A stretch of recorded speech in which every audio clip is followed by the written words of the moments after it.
Mpampianatra dia nisy foity ny programa tao ampianaranay dia izaho ihany nahita anazy dia izaho zany nitantara tamin'ilay mpampiasa anahy ilay directrice hoe hitako ary ny programa antsika satria programa spesial ilay izy dia avy eo nivory tao zareo dia lasa hoe izaho indray namoaka an'ilay izy dia nalahelo aho tamin'izay hoe satria izaho reo no mijanona rehefa samedi dia teny zareo hoe mijanona ianao tsy mandeha intsony ianao rehefa samedi dia tsy mivoaka irery koa fa miaraka amin'ny olona rehetrarehetra.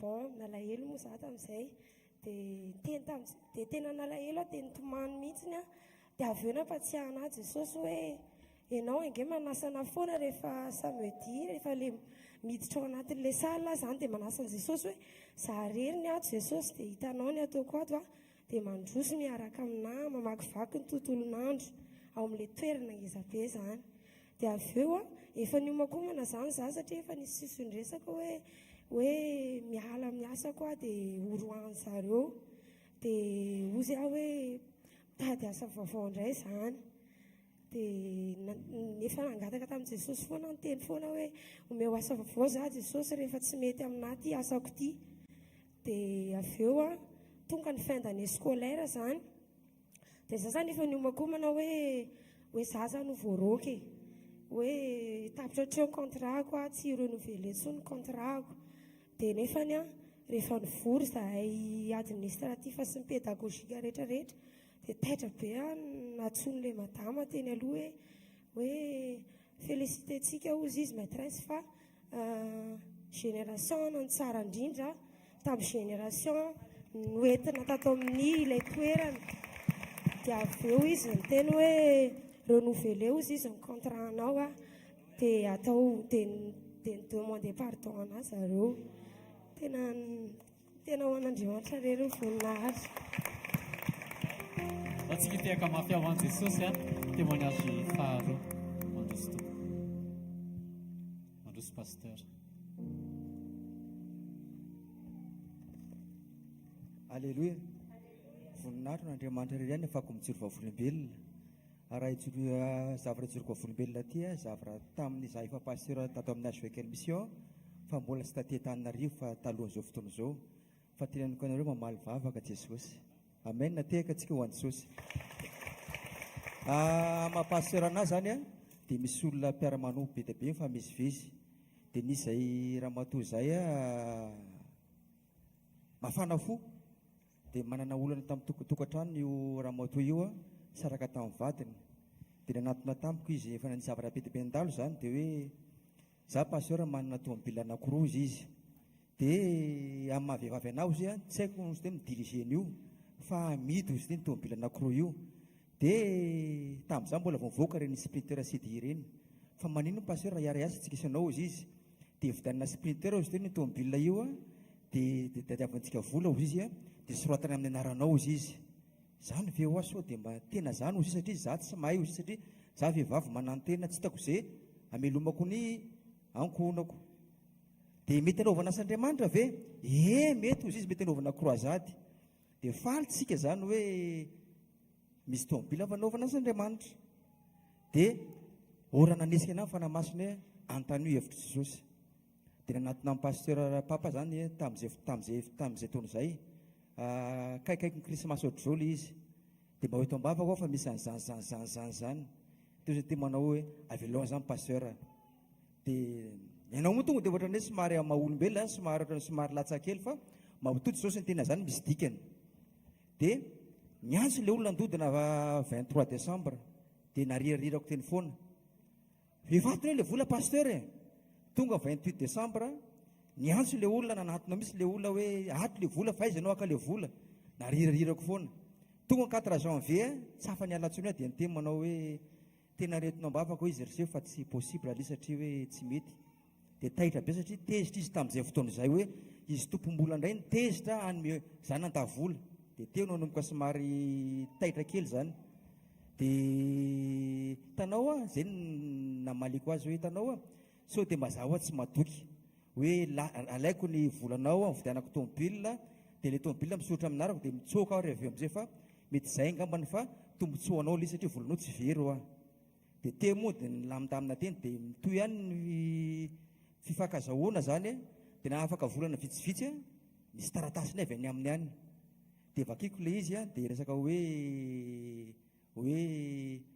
tiany za lasa vady nono dia za moa meme satria tanatin'ny sainako zany tamin'izany satria tsy mbola tsy nambady dia tsy anatin'ny sainako satria fiheveriko azy zanaka sy ray aman-dreny dia zay mahatsara manana ray aman-dreny fa tsy nijanona tamin'izay any fa nanatona ny ray aman-dreny dia nasiko vakily ilay taratasy dia meme izy dia avy eo dia ina ny hevitra say tena tsisy urusea dia nahoana indray nanatona an'ilay olona indray avy any Ambatotra zaka tamin'izay fotoana izay dia tena tsy possible ilay satria voalohany ianao tiako fa tiako ohatran'ny zanaka sy ray aman-dreny fa tsy amin'ny zavatra anankiray dia tezitra indray izy zany dia nalamindamina indray nyresaka zany dia nilamindamina dia afaka volana vitsivitsy indray dia tafiresaka indray zay dia aim-pasitera ozy izy zavatra tanatin'ny saiko izy iny tomobilina izy iny sariako anao izy mba handray ilay tomobilina ozy izy rehefa avy eo amin'izay rehefa mitenina hoe va dia ohatra manana dety morale zany dia lasa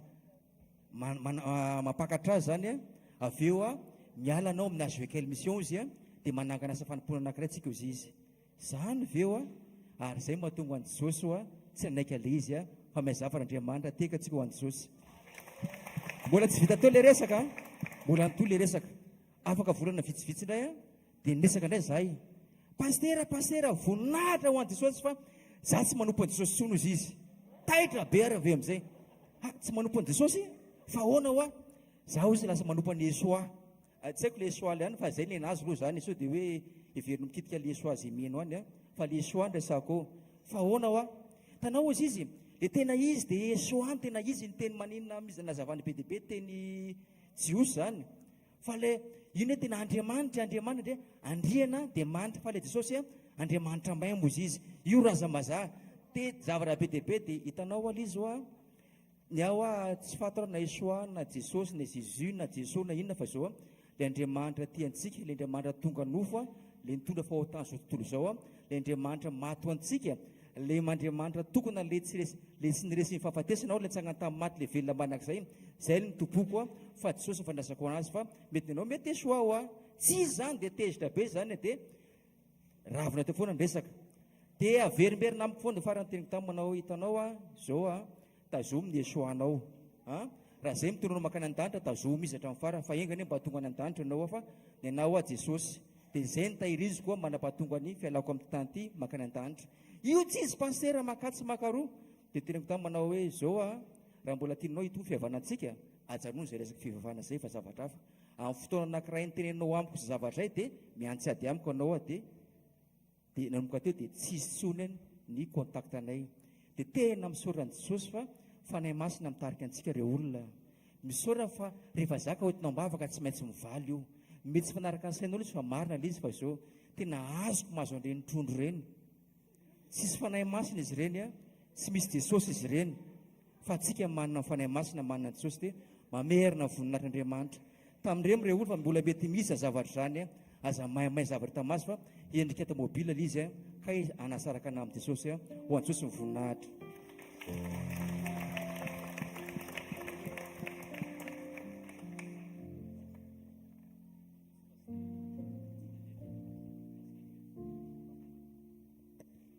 Alleluia. Amerina voninahitra ho an'i Jesosy ny amin'ny fahasoavany sy ny fitondrana sy ny famondram-pony.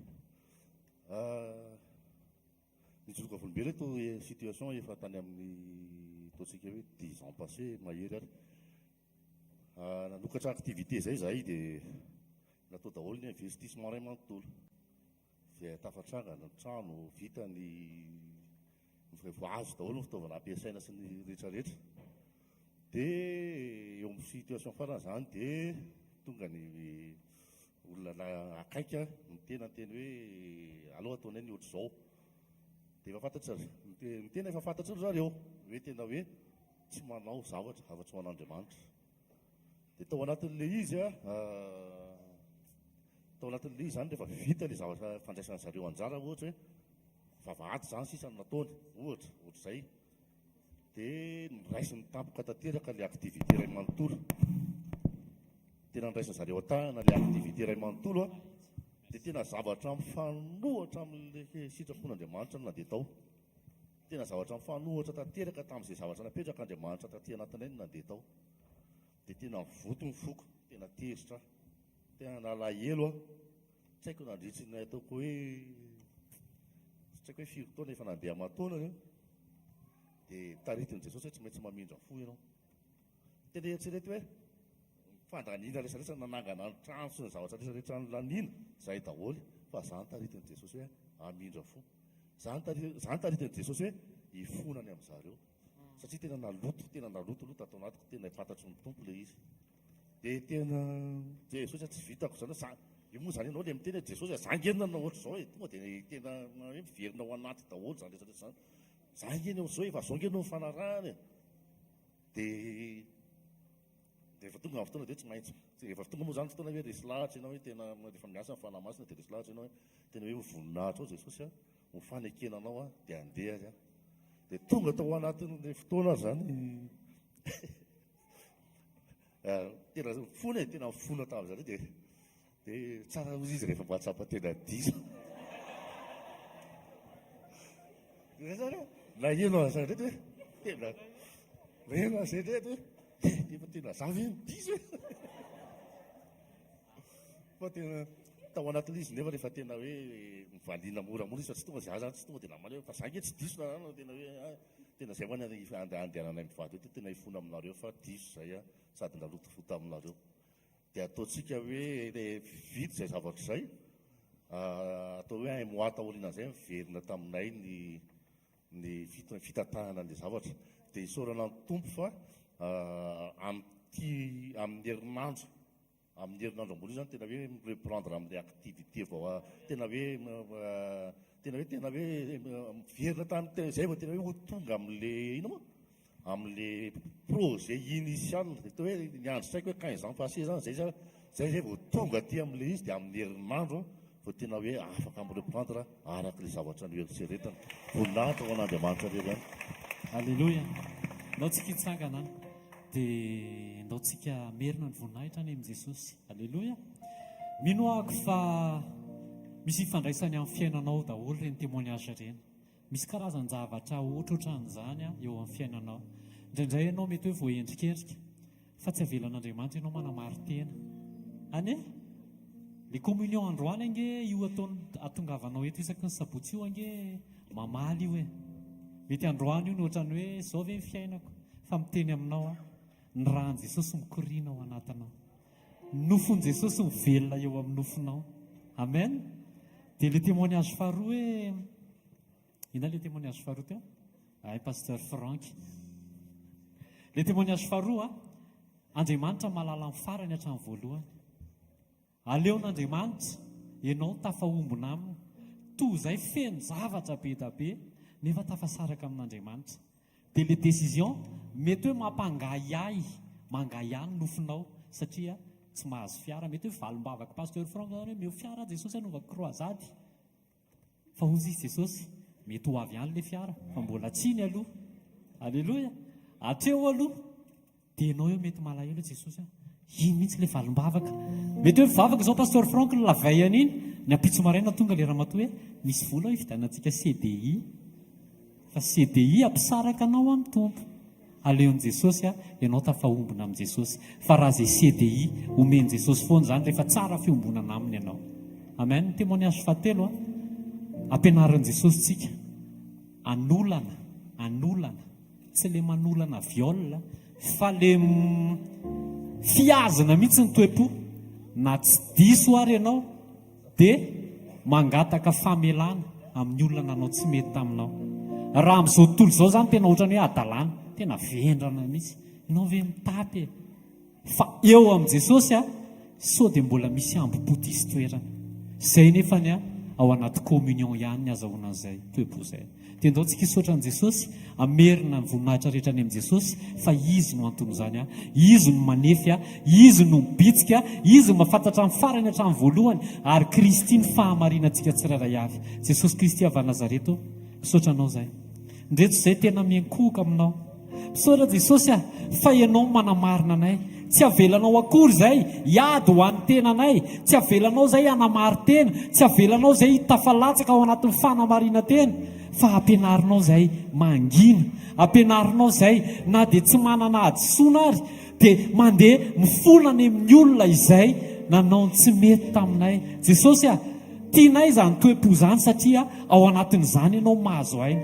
Tianay zany fa ianao no manefy anay ao anatin'izany dia renay ny fiadanana avy aminao. Ary misaotra koa Jesosy fa ianao no mahafantatra ny farany hatramin'ny voalohany ary ianao no balizo anay. Tsy avelanao zay mandeha amin'ny sentiment, tsy avelanao zay miazakazaka ao arinana fiara na miazakazaka ao arinana famborahana fitiavana fa arovanao ny fonay Jesosy ianao no balizo anay tsirairay avy. Dia misaotra fa noho ny fananao masina masina, no ny fitarianao, no ny bitsika ao, no ny teny izay apetraka ao any ambava amin'ny mpanomponao, dia lasa tafajory izay. Raha nanaraka an'izany izay dia tsy tonga teto androany, tsy nijanona niaraka taminao, tsy matotra amin'ny fiarahana aminao, fa no ny fitiavanao, no ny famonjam-ponao, no ny fitantananao, no ny fitarianao, no ny fananao masina, dia afaka eto izay androany miombona aminao. Tehirizy izay Jesosy, dia mamerina ny voninahitra ho any aminao izay amin'ny anaran'i Jesosy. Amen. Amin'ny anaran'i Jesosy. Amen. Vonina ve ianao andray ny teny? Vonina amin'ny tiafa mafy ary ho an'i Jesosy. Andraisantsika ny tenin'Andriamanitra. Tiafa mafy ho an'i Jesosy. Alleluia. Asio tia tanana mafy ho an'i Jesosy. Alleluia. Teneno hoe velona Jesosy. Miasa Jesosy. Mahery Jesosy. Firen'olona resy lahatra fa tena zany tokoa eo amin'ny fiainan'i Jesosy. Ao faofany amin'ny lanitra ny tananao. Tonga indray izao ilay ora ekofantsika eo anatrehan'Andriamanitra. Halleloia. Ilazantsika fa masina izy, ilazantsika fa mendrika izy, ilazantsika fa tsara izy sady mpanao tsara. Teneno Andriamanitra ianao ilay masina, mendrika, be voninahitra, tsara sady mpanao tsara. Tsy misy mihitsy nitahaka anao amin'izay Andriamanitra. Misandraha tamin'ity marain'ity indray Jesosy zao ny fotoana iombonanay latabatra aminao, zao ny fotoana nomezanay voninahitra anao, zao ny fotoana iraisanay tanteraka indray amin'ny fahatsiarovana ny fanatrehanao sy ny lanja ny fisianao eo amin'ny fiainanay. Toy izay ekoaka ao anatin'ny asamblena ny fivoriana masina Andriamanitra. Ianao nilaza fa halanao ny fivoriana masina roa paratsina. Ary androany Andriamanitra, noho ny amin'ny herin'ny teninao sy ny fifidiananao, dia tonga eto izay mijoro ny fahasoavanao androany. Ekoaka sy anome voninahitra anao, fa mendrika sy masina mandrakizay ianao. Avofany amin'ny lanitra ny tananao dia sokafo fonao. Mahitana Andriamanitra miseza fiandrianana, lay mendrika tsara indrindra mitondra ny fiainantsika, manapaka eo ny fiainantsika, mitantanantsika, miasa amin'ny fomba tsy takatry ny saina eo ny fiainantsika. Halleluia.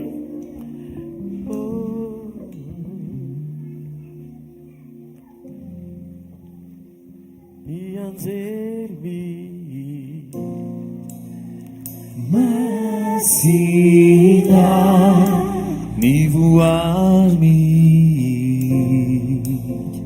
masina misandratsy anao, masina masina mandrakiza.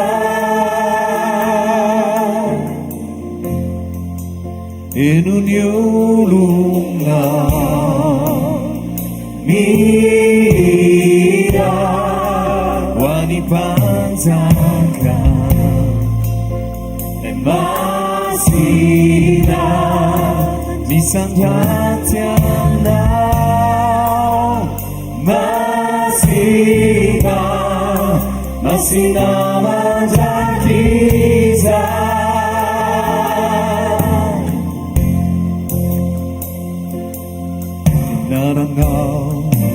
Avindira sine bendira amor naranare ifyandia sifanapana farefa situerangare debane naranga naranga avindira sine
mandrakizayana masina masina mandrakiza mandrakizayana masina masina mandrakiza mandrakizayana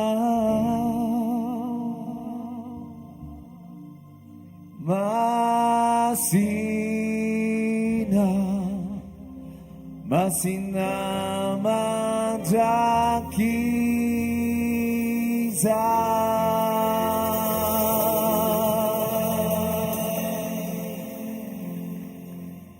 misy teny zay eo mpanao salamo zao voalaza mpanao salamo hoe aoka hisandratra Andriamanitra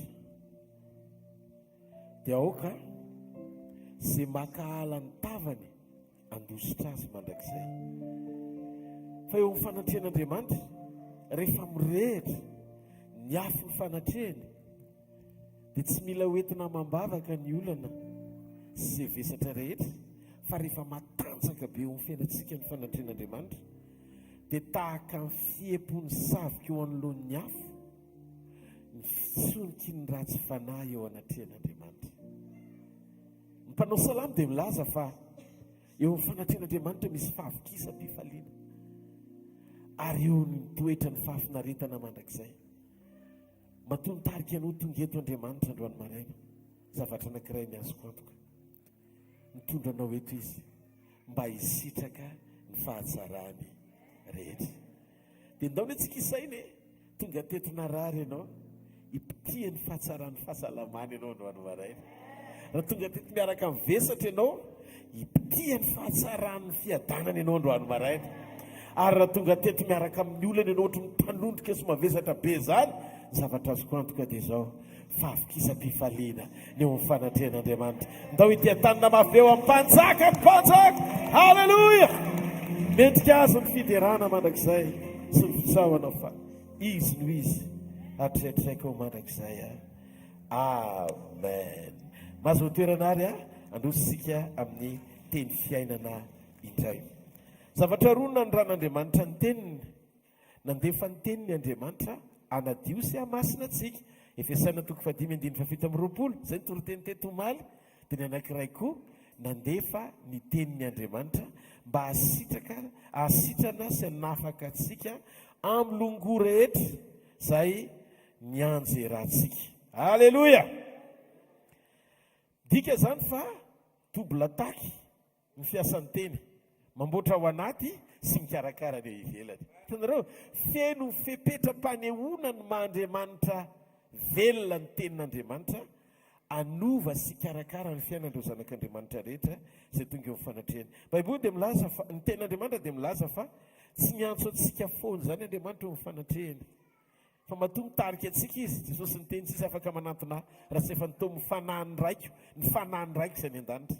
Ianao zany tsy mana-po, fa tsy izay olona rehetra hoe manana programa akaty ny tonga aty, fa izay sensible amin'ny feon'ny fanamasina sy tarihany ny tonga eo amin'ny fanatrehany. Dia matoa ianao zany tonga eto androany mirabanao fa tsy programanao ny teo ho tonga eto, fa Andriamanitra no nitarika anao ho tonga eto. Ary rehefa tonga eto ianao dia zavatra tsy maintsy hitranga dia izao, izay programa tiany ho tanterahany ho fiainanao mihoatra lavitra no nikajinao dia azon'Andriamanitra tanterahana eo amin'ny lafim-piainanao ray manontolo. Ny ao anatinao sitraniny ivesatry ny ratra-po io sitranin'Andriamanitra io. Ninninona zavatra mitranga rehetra mbola mety mangejanao ota mitady amatitra ny anatinao, tsy ampahazo aina ny kominionao amin'Andriamanitra, azon'Andriamanitra ataony manaisitra an'izany. Safidy tsotra fotsiny ny angatahany Jesosy amintsika rehetra androany, sokafo midanadana ho azy ny eo anatinao. Fa zavatra azoko antoka hiasa mahery eo amin'ny fiainanao Andriamanitra. Amen sa tsy amen? Be dia be ny fanontaniantsika mahakasika momba ny fahasoavana, ny fandraisany fahasoavan'Andriamanitra amin'ny famonjena, ny fandraisany fahasoavana amin'ny famonjena raha hoarina amin'ny fotoam-pampakarana antsika. inona zany ny rôlan'ny fahasoavana nanomboka hatrany amin'ny famonjena mandra-pahatonga atsika amin'ny fotoam-pampakarana. Raha dika ataontsika nampitondraina ny lohateny hoe ny fahasoavan'Andriamanitra sy ny famonjeny raha hoarina amin'ny fotoam-pampakarana. Miandry fampakarana isika ary na tiatsika na tsy tiatsika tsy maintsy ho avy izany fotoana izany. Betsaka niny tsy nino hoe hitsangana Jesosy taoriana nandevenana azy atelony io ve dia hitsangana dia nampianany azy efa nahita fahagagana. Eritreretinareo anie nitsangana Lazarosy tamin'ny maty tonga Jesosy hanangana azy fa mpianatra Jesosy nahita jambana hiratra le teo varavaranay na vavadinay na nikitihany tranovorona dia velona ny zanak'le vehivavy-mpitondra teny fahagagana ohatr' izany nefa hita mpianatra. Fa misy zavatra sehon'Andriamanitra tsy voatery hitovy amin'le omaly foana fa mandroso makany amin'ny zavatra goavana kokoa dia very foana mpianatra. Tsy takatry ny say mpianatra foana zany fisehoan'i Jesosy. Isaky ny miseho ny herin'Andriamanitra dia tsy azo ny mpianatra foana hoe samy zavatra ve dia tena iseho tokoa. Dia eritrereto tamin'ny Lazarosy hitsangana vo Jesosy hoe araka ny filazanareo tena maty Lazarosy fa andeha azy ao izy andeha hamelona azy andeha hanangana azy. Dia ozy izy mpianana ozy Tomasy ara-maty amin'ny androtsika zaniko hotoram-bato any. Tomasy ny teny izany amin'ny Jauna 11 vakio. Dia ozy Jesosy eny maty Lazarosy arak'izay teneninareo zay fa andeha hanangana azy. Izany hoe mila mazava le programa dia le mpianatra tsisy nino ny fitsanganan'ny Lazarosy. Tanteraka sa tsy tanteraka izay nilazain'i Jesosy? Tanteraka izay nilazain'i Jesosy natsangany Lazarosy. Tonga midingana manaraka indray ary ny zanak'Andriamanitra zanak'olona dia ho faty ary afaka telona izy hitsangana amin'ny maty. Dia jereo fa rehefa maty Jesosy paritaka daholo ny mpianatra miverin-dalana hatramin'ny Petera nefa jereo ireo zavatra efa hitany taloha amin'ny fotoana nahafatesan'i Jesosy. Ka io fanoloran-tena io mila fiambenana sy fiorenana. Tsy zatra isika miaraka amin'ny Jesosy, mahita ny asan'i Jesosy, mandre ny tenin'i Jesosy. Fa mila isika miombona tsara an' Jesosy, ny azonanao eo am-panimpona dia tsy misy idirany, tsy misy idirany amin'ny fahitanao ny asan'Andriamanitra sy ny fomba fampiasan'Andriamanitra anao. Efa nandroaka dia mininy ny mpianatra ary efa nalaza mihitsy na mifitopololahy na 12 fa nandemoniasa manaiky anao, manaiky anay noho ny anaranao. Izany hoe nahita zavatra be dehibe ireo mpianatra ireo. Fa zao tonga teo amin'le dingana sy maridrefy izy navery ny finoany sy nampiraviravin-tanana ny fijoroany. Vao maty Jesosy paritaka izy 12 tena akaiky azy. Ary Petera zao mihitsy nanala akanjo ambony tamin'ny vitan'i Jesosy voalohany mbola ambany akanjo na tsisy trondro azy atao an-dakany. Fa rehefa miverin-dalana izy ratsy lavitra nasorony ny akanjo ambony dia nisikiny izy zany hoe Petera bokony eny am-panjonoana eo am-piverenan-dalana no hitan'i Jesosy. Nefa dingana taiza sy taiza ny lalana efa nitondran'Andriamanitra sy nahitany ny herin'Andriamanitra. Tsy ambadiky mirakla na ny famantarana na ny fahagagana ny tehirizana ny fiainam-pananao. Fa nitahiry ny fiainam-panansika dia tsy misy akoatra ny fijoroantsika ao anaty tenim-pahamarinana. Zay ny mahatsara ny révélation juste. Rehefa juste ny révélation, rehefa mitombona ny fahamarinana ny zavatra zarainao dia misy fiatraikany ao am-pony olona izay miaino sy mandray izay tenim-pahamarinana alefan'Andriamanitra amin'ny alalanao. Ary iny tsy maty iny afo iny fa voatahiry mandra-piveran'i Jesosy. Ataovy amen moe. Iny teny iny nitehirizy ny fanamasina satria le teny marina avy amin'i Jesosy niraisy ny fanamasina dia ambara ny fanamasina ao anatinao dia mitahiry ny afo sy ny fanaovanjironao tsy ho faty mandra-piveran'i Jesosy. Ka androany maraina izara manokana mahakasika momba ny fahasoavana. Inona moa ny asa ny bidiny izany fahasoavana izany a? ao anatiny atao hoe lalam-pamonjena antsika. Ijeritsika ny tantaram-piainan Jesosy tamin'ny nahafatesany. Tantaram-piainan Jesosy tamin'ny nahafatesany ozy izy ny ten'Andriamanitra amin'ny bokin'ny Matio 7:20.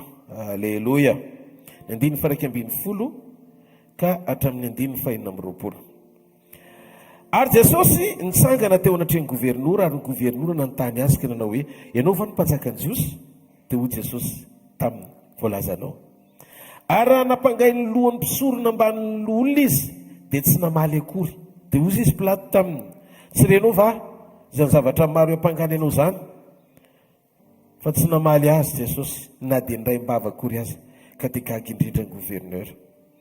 Ary isaky ny tonga ny andro firavoravona dia fanao ny gouvernora ny mandefa mpifatotra anankiray ho an'ny vahoaka arak'izay tiany. Ary tamin'izany dia nisy mpifatotra malaza atao hoe Barabasy, nitsindrina mihitsy ny hoe malaza atao hoe Barabasy. Ka noho ny tafangana teo ny olona dia hozy Pilato taminy, iza moa no tianareo alefako ho anareo, Barabasy sa Jesosy izay atao hoe Kristy? Fa fantany fa fialonana no nanoloran'ireo azy. Ary raha mipetraka teo amin'ny fitsarana izy, ny vadiny dia naniraka keo aminy ka nanao hoe, ory Pilato aza manao ninninona amin'izany lehilahy marina izany, fa nampahory abe ihany na nofisako azy any maraina. Ary loha mpisorona mba ny olona ny taona ny vahoaka mba angataka ny Barabasy ary amono an' Jesosy. Fa ny gouverneur namalika nanao taminy hoe, iza moa amin'izy roalahy tianareo alefako ho anareo? Dia hoy izy, Barabasy. Dia hoy Pilato taminy, ka hoana kosa ary no ataoko amin'i Jesosy izay atao hoe Kristy? Dia hoy izy rehetra, aoka ombohana amin'ny hazo fijaliana izy. Fa hoy ny gouverneur, inona ary ny rasy nataony? Fa vao maika ny antsoantso izy ka nanao hoe, aoka ombohana amin'ny hazo fijaliana izy.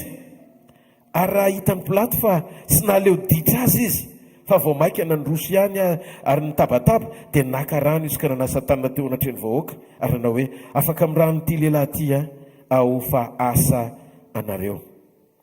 Ary ny olona rehetra dia namalika nanao hoe, aoka ny rano aminay mba ny taranakay sy ny zanakay. Ary dia nandefa ny Barabasy ho any amin'ny olona izy, fa Jesosy nasainy ny kapohana dia natolo mba hombohana amin'ny hazo fijaliana. Masina ny tenin'ny Tompo. Aleluia. Sika rehetra nao hoe isorana ny Andriamanitra. Amen. Mafantatrareo moa fa Barabasy dia olon-dratsy, criminel, tena malaza tao an-tanàna. Zany hoe olona farany malaza amin'ny faharatsiana tao an-tanàna. Rehefa tratry Barabasy ary tonga ny fotoana tsy azo ny elana, dia nisamborona izy ary napetraka zany hoe raha dika Barabasy dia tonga loto ao amin'ny toeran'io ny fatorana talohany nahatongavan'i Jesosy eo amin'ny toerana selula na ohatran'ny karazana hoe violon izay tazomana ny olona criminel io meloha amin'ny fotoana ny lorana azy. Barabasy efa niomana hoe amin'ny fiantsony mazanga hoe vita ny amiko basy. Zany hoe ho vita hatreo ny amin'ny Barabasy satria izy mahalala ny zavatra nataony. Ary fantany zavatra miandry azy fa azo fijaliana. Zao nefa ny zavatra nitranga. Tonga teo amin'ny Pilato Jesosy. Raha tokony ho voafidy, ho voaomby Barabasy. Ary na Pilato ary mety nietreritra hoe Barabasy no eken'ny olona fa tsy Jesosy. Satria raha ny feoan'ny Lazareny Pilato, Jesosy nanisy olona, fa Barabasy nan'olona zaza-tsampitaona. Zany hoe zany ny farany hoe asa sy faharatsiana natao amin'ny Barabasy faran'izay tany ambany indrindry. Fa maro amin'ireo olondreo ny fianakaviany nysatoan'ny Barabasy ny antsy rehefa tsy nahafaly azy, rehefa mandrongony Barabasy. Ary ny sasany aza nidorany tranony. Mety mpanao attentat koa Barabasy. Tsy popoka tonga dia ampirety ny sosiete anankiray dia mirehitra. Fa tsy ity izay orinan'izay miaraka amin'ny gangy sanamany. Fa nahavariana rehefa tonga ny fotoam-panolorana an' Jesosy, tonga tao amin'ny cellule na tonga tao amin'ny violon iandrasana ny fanoloran'ireo olona kriminel tokony omboan'ireo ny fahasoavan'Andriamanitra atao hoe Jesosy Kristy. Dia tsy mikaoty izay zavatra rehetra nataony Barabasy tany aloha, fa vokatry ny présence an' Jesosy tao amin'ilay violon fotsiny. Libéré par Abbas. Alléluia. Fa maninona no zany zavatra zany ny zavatra nitranga. Tia metsaka Andriamanitra lanja ny atao hoe fahasoavana. Matoa ny ten'Andriamanitra mamaritra ny amin'ny Barabasy ho mpifatotra malaza. Matitiko 7:20. Dia izay no midika fa olona efa malaza ratsy, efa nieloha azy tao an-tanàna, nieloha ny fahatokavany tao an-tanàna ny maha olony ratsy an'io Barabasy io. Raha ny tokony io zany dia tsy misirika tsony tokony hamotsorana Barabasy. Ny hafa mbola azo leferina ihany, fa Barabasy efa malaza ny olona anakiroa teo amin'ny akavisy teo amin'ny akavanan'i Jesosy kondané. Raha dika dia zao hoe tsy afa-miala fanamelohana raha Barabasy. Andray andro anefa rehefa mifomarainy Barabasy, resaka momba Barabasy dia mifanena tamin'ny fahasoavan'Andriamanitra izy. Ary io fahasoavan'Andriamanitra ho an'ny olombelona io dia ilay Andriamanitra tonga nofina ka nendriky ny olona mpamonjy ny olona atao hoe Jesosy Kristy. Dia zao ny zavatra nisy. Ny eloka rehetra ny mpangana azy, na namon'olona izy, na nanolana izy, na nandrava tsena izy, na nanakenda zazakely voamena vavy, na nanapoka bomba tao an-tanàna, le zavatra marikiriko reny hitanao reny, le sadiky reny raha Barabasy. Fa vao maray ny Barabasy dia tratra ny fahasoavan'Andriamanitra. Rehefa io ny fahasoavan'Andriamanitra dia zao ny zavatra mitranga. Na to inona aizina sy faharatsy ny ota nataonao dia tsy misy fiatraikany anameloka anao zany, satria tonga izy hisolo anao.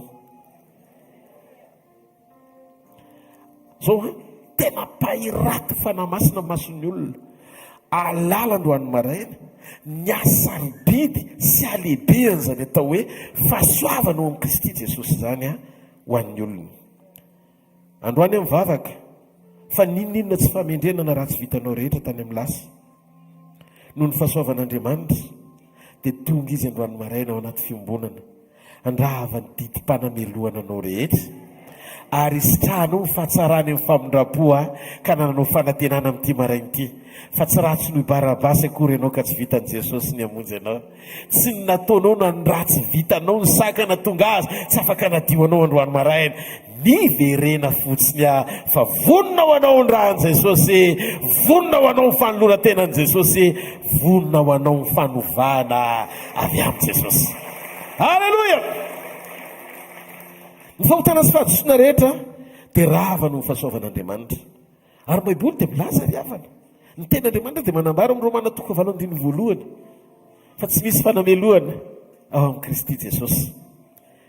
Teto dia mila fantatsika fa misy heviny ara-panahy tian'Andriamanitra ho apetsaka ny amin'ny famoahana ny Barabasy sy nanafan'Andriamanitra any Barabasy. Fa maninona ny Barabasy? Bar fils, zanaka. Abbas père, ray. Diky fa Barabasy mihitsy ny tao anatin'le soan'Andriamanitra hoe tonga izy libéré ny zanak'Andriamanitra. Halleluja! Raha diky tsotra, Barabasy dia solo tena mpanota faran'izay ratsy rehetra eto ambonin'ny tany. Maneho ny imazy ny fahasoavana zany hoe zay faharatsiana rehetra mifandona amin'ny fahasoavana dia miparitaka, tsy tafatoetra, satria fafaly le fahasoavan'Andriamanitra toy ny tsy misy fa libra zay mifandona amin'ny fahasoavan'Andriamanitra. Androany maraina zao disponible eto ny fahasoavan'Andriamanitra. satria amin'ny fotoana rehetra rehefa voavidy ianao ka nanaiky ho tonga zanak'Andriamanitra dia mila fantatrao ty fahamarinany ity fahasoavana ny namonjenanao. Ary ao amin'ny fahasoavana ao amin'ny boky ny Efesianina toko 2 manoko amin'ny 9:9 dia zao ny voasoratra ao ry havana fa fahasoavana hono namonjenanareo amin'ny finoana ary tsy avy aminareo zany, tsy avy aminareo, tsy idiranareo fa fanomezana avy amin'Andriamanitra. Ny fahasoavana zany dia fanomezana avy amin'Andriamanitra, tsy sidiranao fa vokatra izay nataony ny heverana anao tao anaty fahadisoana mba hamonjeny sy hanangana ny anao ho isan'ny olona toy ny tsy misy kleme ho masony na olona faran'izay ratsy aza taorinina ndraisanao ny famonjeny. Ny fahasoavana disponible meloha amin'ny fotoana iodinana. Fa fonom-bola mpanoty ianao dia efa maty hamonjy anao Jesosy. Midika fa ao amin'ny fahasoavana Andriamanitra ny mamonjy ny olona. Ny fahasoavana, le fisoloana nataon'i Jesosy namafan'Andriamanitra anao ka namafany didim-panameloana anao, izy izy ny bokin'ny Kolosianina. Le didim-panameloana anao rehetra no ny fafana. Zany hoe ny disponibilité ny fahasoavana na ny fahavonona ny fahasoavana melohan'ny fotoana iodinana tsy midika hoe manontany mba hiasan'ny fahasoavana, tsy zay le izy fa vonona andray anao mba hahatonga anao ho afaka so ao anaty fanamelohan-tena tsy maharety eka ao an'Andriamanitra. Andraso a vonona le izy mba anokafan'Andriamanitra amin'ny masom-pananao fa ny ohatra nalain'Andriamanitra tamin'izay olona ny esanza ny fahasoavana zany dia olona kriminel, mbola tsy nahavita ny zavatra nataon'ny Barabasy amin'ny tsasaky ny ampahefany ny miditra ny akory ianao. Fa hoy izy Andriamanitra, le ratsy indrindra no ataoko fanoharana mba hahatonga ny masom-panan'izay rehetra mety mitovy aminy nalatsaka ny nataony anam-panantenana, fa ny antony nahafatesako adisponible ho fiainan'ny olona mpiodina ahafahany miverina mba izy hananganako azy, tsy hanamelohan'ny tenany sy ahafahany mamelan'ny tenany fa natoinona reo olombelona ny faharatsiana rehetra vitanao. Dia tiako no milaza aminao androany maraina, miverena amin'Andriamanitra, miverena amin'Andriamanitra fa vonona ho anao andray anao amin'ny fahasoavana izy ka hanangana sy tahiry anao ao aminy. Bah abasy miverena. Alleluia. Menao tsara ve nareo androany maraina? Teteny zany amin'ity maraina ity, natoinona fahotana sy faharatsiana vitanao. Nandray mitady anakana anao tsy aina fahasambarana sy fahalalana zany, fahalalana tsara zany le izy. Ohatry mitady ho feny fanamelohan-teny zany any anatinao.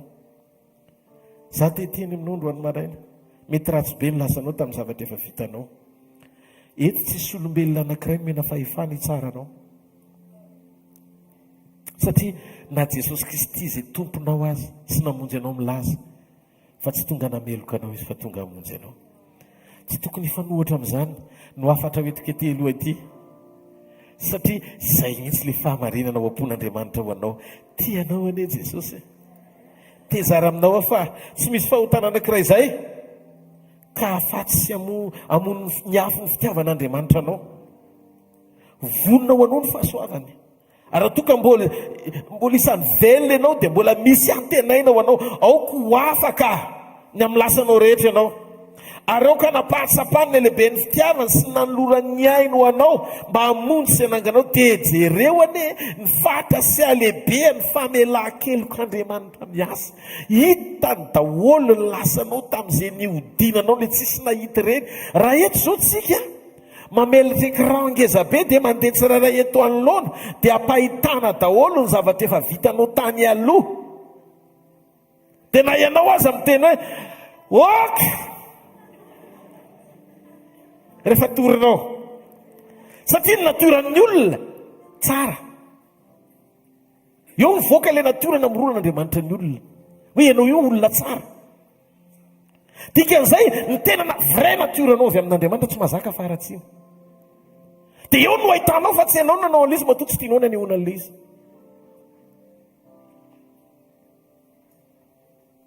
misy fanahy responsable mamatotra ao anatin'ny olona, tsy afahan'ny olona anankiray manao zay zavatra tsara tiany atao, fa mahatonga azy anao zay zavatra tsy tiany atao.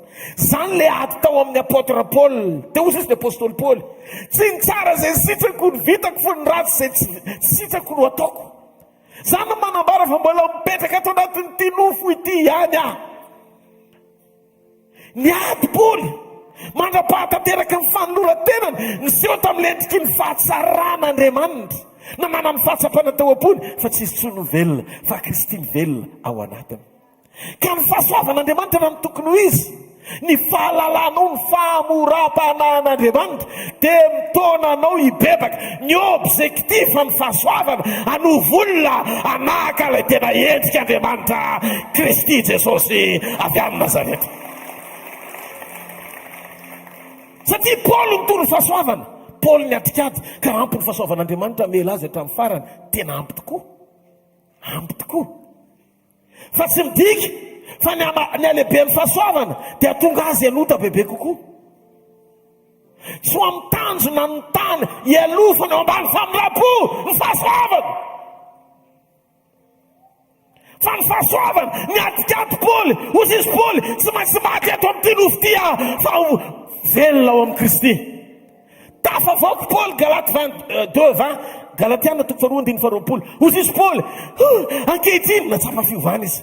Zay nivelomako tamin'ny nofo fahiny, dia hivelomako amin'ny fitiavany zanak'Andriamanitra. Finoana ny fitiavany zanak'Andriamanitra zay tiaka nanolotra ny ainy hamonjy ahy. Ary amin'izao fotoana izao tsy le zany ady teo aloha tsony, fa ny fahatsapako fa tsy za tsony amin'izay velona, fa Kristy ny velona atao anaty. Ny fahatsapanao ny alehibe amin'ny fahasoavana dia mitarika anao, ny fahatsapanao ny alehibe amin'ny fahasoavana dia mitarika anao anomby bebe kokoa ny nofonao, fa amelona bebe kokoa ny fiasan'ny fanahiny ao anatinao. Vaomby miaraka amin'ny Kristy amin'ny hazo fijaliana ozy Paul. Ary tsy za tsony velona, fa Kristy ny velona ato anatiko. Fa zay hivelomako ankehitriny zao eo amin'ny nofo ny fahatsapako, dia hivelomako amin'izay amin'ny finoana ny zanak'Andriamanitra zay efa ty ahy ka nanolotra ny tenany hamonjy ahy. Dia Paul ihany ny tenany, ndreo tsy fantatrao fa ny alehibe ny fahamoram-panahyn'Andriamanitra dia mitonanao hibebaka. Isaky ny matsiaro ianao fa misy famoram-panahyn'Andriamanitra, velonainy ianao no ny fahasoavany, fomarainy ianao na amin'ndrano fo, dia tsarovy fa arakaraka izay androsonao isan'andro ny zavatra tokony omboana foana eo amin'ny fiainanao, miombo isan'andro. Zao toetra ny fanomponao, zao toetra ny fandrosonao, zao toetra ny fijoronao, zao toetra ny ao anatinao. Barabasy, mety ratsy be ny lasanao, mety maro be ny zavatra vitanao fandroany tezara aminao ahy. Tsy misy fahotana anankiray izay ka natao afaty sy amono ny fitiavan'Andriamanitra anao. Ary androany maraina resy lahatra fa hiaso ny fiainanao ny fahasoavana. Jesosy Kristy tsy nanota, tsy nalala ota, kanefa nentina teo amin'ny Pilato izy. Ary magaga fa nahi Pilato azy dia nalala tokoa Pilato fa olo marina Jesosy. Ary ny tena loza dia ty, ny vadiny nefa nivanginy fanahy meloa tao anaty nofy mba hahatonga ny Pilato tsy hanolotra any Jesosy. Fa dia ireo ny décision hoe pression amin'ny vahoaka nahatonga ny Pilato namoaka any Barabasy fa niazona any Jesosy. Nefa nampahalalana ny marina izy. Mahafantatrao ve? Be dia be ny fitsarana tsy marina ohatran'ny Pilato. Navanginy ny anjely azy alohan'ny foazana maraina ka na décision, dia mety misy pression mahatonga anao andray fanapahan-kevitra tsy izy hampandefitra ny marina, fa tonga ny tsirary indray andresy. Tehiteny hafa misy farany zany. misy farany zany. Matoa Andriamanitra namangy amin'ny pilato mialohan'ny fotoana nampahany-hevitra raha-pitso maraina. Dia misy fitsarana ambonin'ny fitsarana rehefa miala eto ambonin'ny tany sika. Eo na amin'ilay mpitsara marina. Fa na pilato aza matoa nanarina mba tsy hanolotra olo marina. Dia ho tsaraina izy ny amin'izay décision rehetra ny raisiny. Dia amin'izay miasa ny grasy. Raha sendra mpitsara ianao tonga eto, nandray pression na décision diso, nefa fantatrao fa tsy tokony ho raisina ilay izy. Ary nampahalalana ny marina ianao, nefa tsy nijoro arak'izay nandrasan'Andriamanitra taminao. Mibeba fa nandio anao sy hanafaka anao ny fahasoavan'Andriamanitra. Tsy rehefa zanak'Andriamanitra ka namanao anao foana misy fiainan'olona hafa mirefotra akory any ambadika any, dia midika fa tiany ary tsy mampanina fa ny fahasoavan'Andriamanitra dia mety ny zavatra rehetra. Tsy fifonana ny teneniko eto, tsy fifonana fa voalaza mialehibe ny amorapanaan'Andriamanitra amin'ny fahasoavany. Dia mitonanao hibebaka, dikany hoe fibebahana, felana amin'izay zavatra tsy mety teo aloha, dia fandraisana fanapahan-kevitra izotra amin'izay zavatra mety andrasan'Andriamanitra aminao. Atsangany ny tanan'izay mandray. Devoly ho fona mba ho any anaty kisoa dia nikedy Jesosy. Jesosy zany dia fifonana dia manaiky foana. Fa ny devoly tahotra ho any amin'ny elo no tonga azy nangataka ao anaty kisoa satria fatany fa manam-pahefana andefa azy any amin'ny elo Jesosy. Zany hoe ilay fonana tahotra ny conséquence na ny fiatraikany zavatra ratsy nataonao, natonga anao bebaka, dia mitovy amin'ny message omaly any. Le afatra omaly, be dia be ny olona manao soa ianao, kanefa le soa ataonao soa misy tambiny.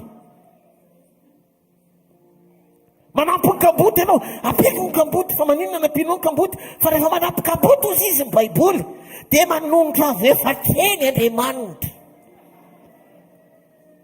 Dia anao hoe mieritreritra fa tianao ilay kamboty na onena azy ianao.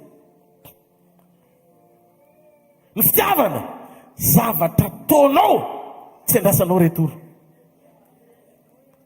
Dia nefa ny baiboly milaza ny Korintiana voalohany toko 3:1-4 nanolotra ny tenako atao fanatitra za nefa tsy amin'ny fitiavana dia tsinitsinina.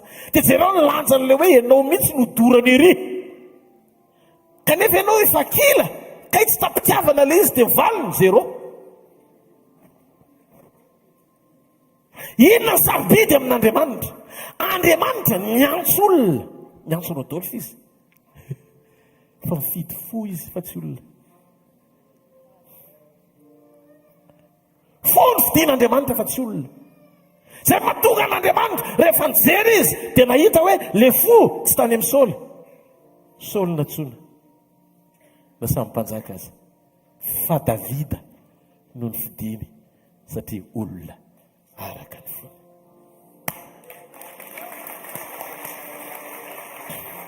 Tandremo, zay no mahatonga anay nirahana, anayka sy sarika amin'ny fifatoanao. Tsy zatra andeha amin'ny motivation ivelany, amin'ny hetsika aveny ivelany. Zavatra hafa ny motive anao, azony foana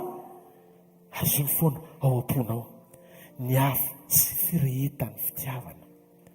Tsy miezaka tsika hiimpressionner olona na mitoriteny na miafatra hoe tsara be za mitoriteny pasteur Rodolphe zany, tena zany mizy. No, misy mazaka an'izany dia misy tsy mazaka an'izany, fa tsy problemako.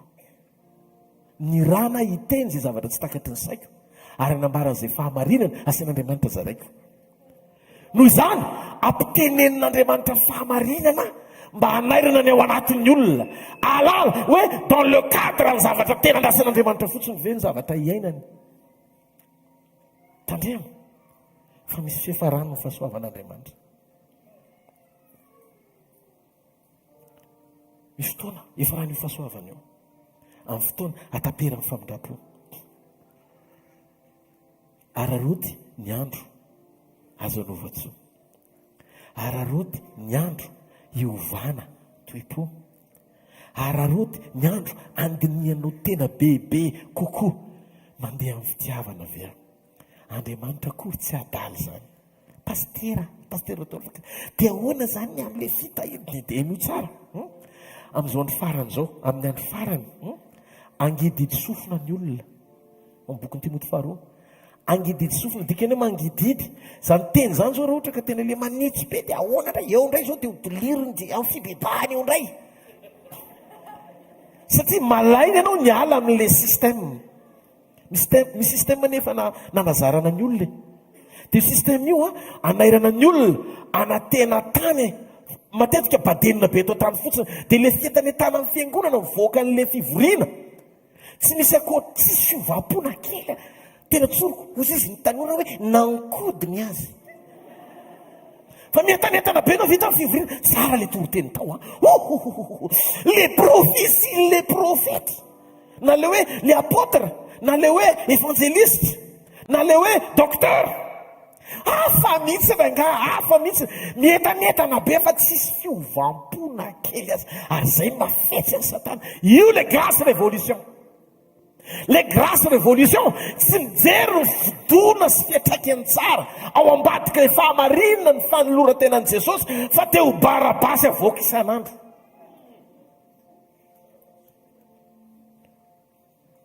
Barabasy tsy miova fo.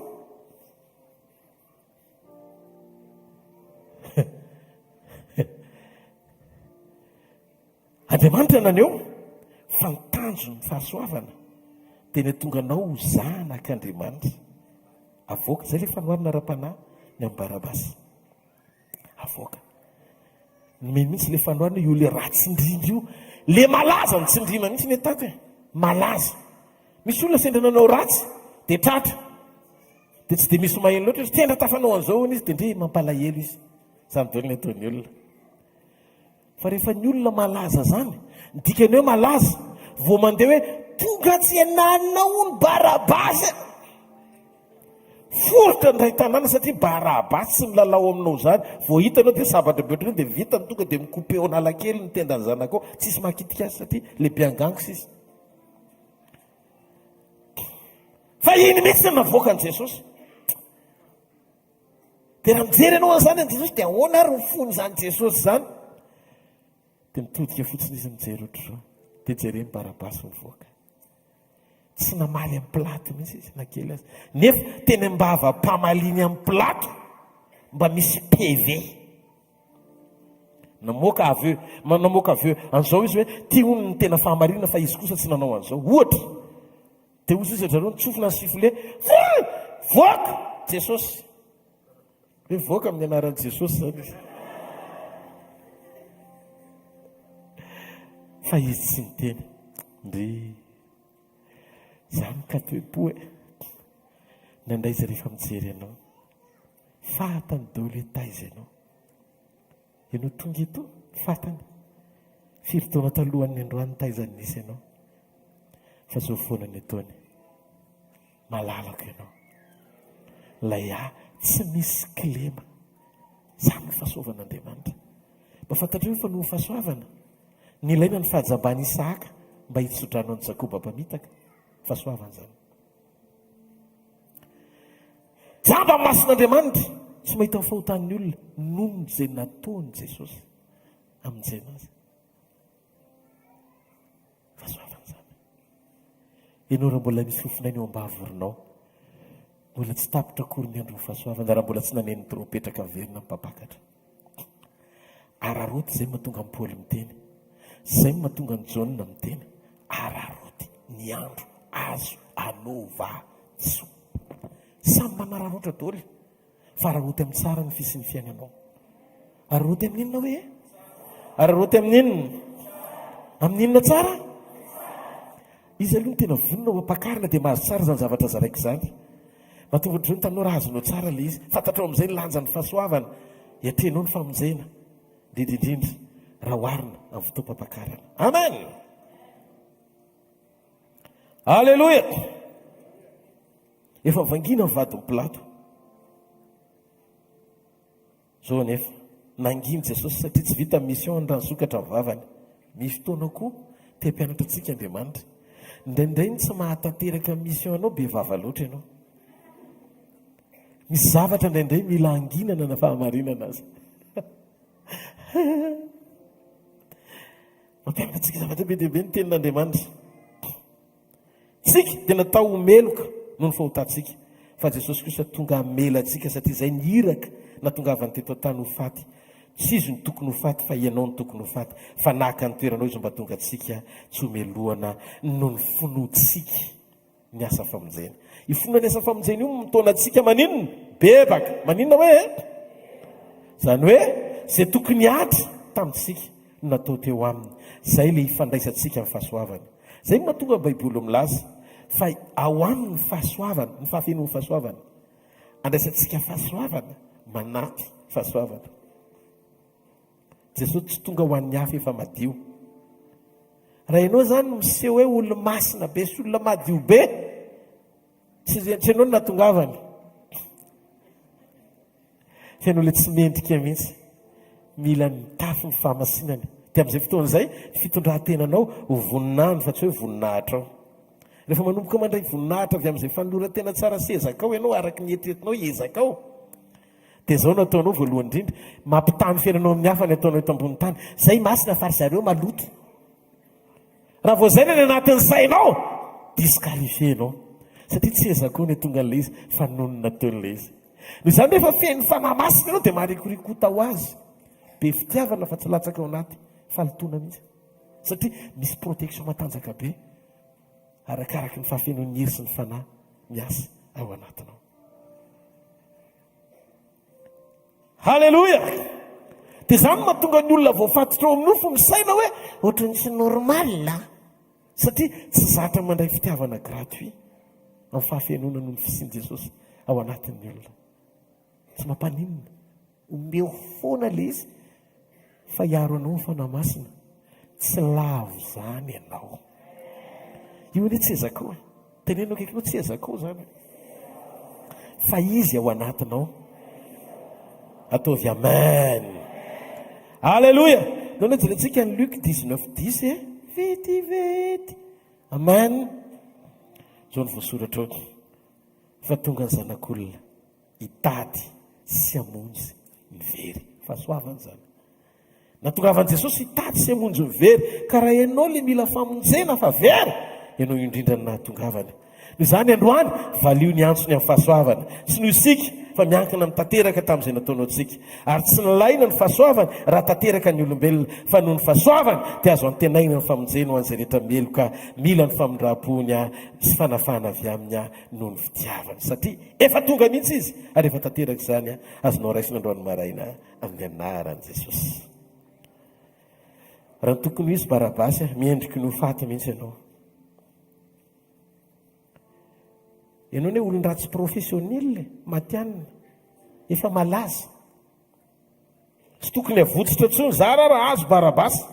Kanefa ny fisian'i Jesosy teo amin'ny toerana io dia namadika eny anjara voatendry ny Barabasy ho amin'ny tsara lavitra. Dia noho ny renao teo amin'ny toerana Barabasy. Barabasy tsy nanantena intsony hoe ho tafavoaka. Tsy nanantena intsony. Efa ny andro izy raha-pitso maraina zany dia efa mety etiko ianao androany mandray izany teny izany. Ekeo fotsiny ampandrosan'i Jesosy. Eo amin'ilay fonja misy ianao. Mety manana fonja na depression ianao. Satria olona mety hoe depresiva be na depresiva be. Mety fonja ny fahantrana ilay izy. Fonja ny aretina ilay izy. Fonja ny fahazaran-dratsy. Fonja ny fahotana mangetsy. Androany maraina atoloha fotsiny fonao eo anatrehan'ny fahasoavana dia maneke tena mpandroso azy eo amin'ny fiainanao. Misy ny olona tratra ny fonja ny fialonany dia tsy manam-potoana fa isaky ny zavatra tsara mitranga eo amin'ny fiainany manodidina azy dia tsy misy akoatry ny fanokafany fony ho an'ny fialonany. Nefa mataona ny maro izy manompo an'Andriamanitra. Za mahita androany maraina fa ao anatin'ity communion ity hiasa ny herin'Andriamanitra anaisotranao amin'izay fonja rehetra misy anao io ry Barabasy a. Ataoko hoe Barabasy ianao satria zanaky ny ray eny ianao. Amen. Barabasy efa tao am-ponja, miandry ny anjarany Jesosy tonga ny fonja. Avy eo tsy nampoziny Barabasy akory, fa ny fanatrehany Jesosy tao am-ponja ny nanova ny zavatra rehetra, na ny anjara voatendry ny zavatra rehetra momba azy, ny endriky ny fahafatesana ny andry azy, lasa fiainana natenainy vaovao indray, misy depara vaovao, aoriny famanginy tompo anao, araroty ty fotoany fa afaka manao nouveau départ. Alleluia! Afaka manao an'izany ianao, ohatrany nataony Jesosy tamin'ny Barabasy. Nahoana ny Barabasy fa nahoana koa raha mba hainao androany maraina. Misy fotoana mbola eo amin'ny toerana anankiray ratsy misy anao ihany. Mieritreritra ianao hatramin'izay mihaino ny tenin'Andriamanitra, inona foana ity teny ity, fa tsy tsaron'Andriamanitra. Isako mivoaka le mampiasa anao le fanahy satria efa ela loatra, efa natao jobily 50 nareo na ohatrohatr'izany niaraka tao amin'ny toetra io. Dia tsy mety tafavoaka mihitsy, mitsina foana le toetra, fonja ny anaran'izany.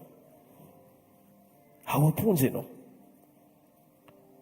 Io fonja indrindra nefa nahatongavan'i Jesosy. Dia rehefa tonga Jesosy niditra teo amin'ilay fonja, nahatongavan'i Jesosy niditra tao amin'ilay toerana, na ela ny fitoeran'ny Barabasy tao anaty fitebitebena. Mampiditra pe ao amin'ny Barabasy ny fisian'i Jesosy sy ny fahatongavany fotsiny. Mbola tsisy dinitra Barabasy Jesosy, présent fotsiny Jesosy eo amin'ny toerana misy Barabasy amin'io. Platy no fampiresaka taminy fa tsy Barabasy.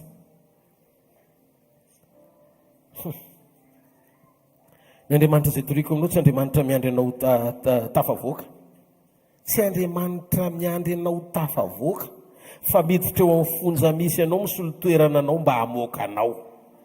Alao no averiko tsara amin'izay azonao le izy tsy hanentana anao intsony, tsy mariteka anao ohatr'izany. Ny Andriamanitra izay toriko aminao tsy Andriamanitra miandry anao tafavoaka, fa miditra ao amin'ilay fonja misy anao mihitsy mba hisolo anao, amoko anao tsy ho ao.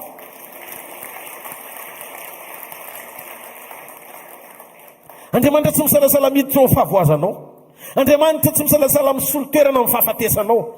Andriamanitra miditra ao amin'izay selula iandrasanao, fa nampando amoka anao satria tianao, te hanaisotra anao, te hamonjy anao noho ny fahasoavany.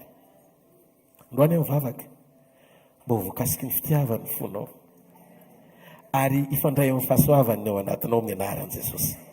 Jereo nefa Barabasy efa tsy nisaina intsony ho tafavoaka, satria fatany fa mendriky ny ho faty izy.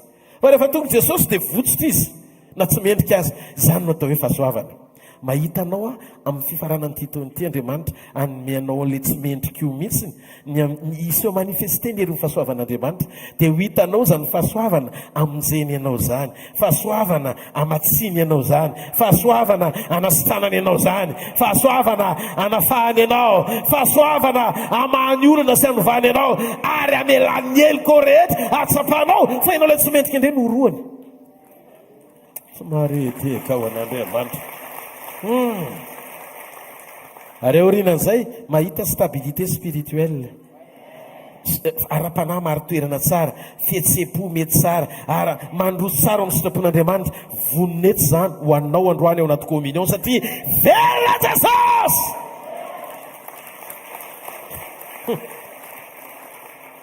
Manaiky anao androany ry Barabasy, alina iandrasana toro faty raha pitso maraina afaka madiodio. Vao maraina tonga dia taitra be Barabasy, mifeo eniny eo tokotany, avitsory Barabasy, avitsory Barabasy. Hozizy Barabasy,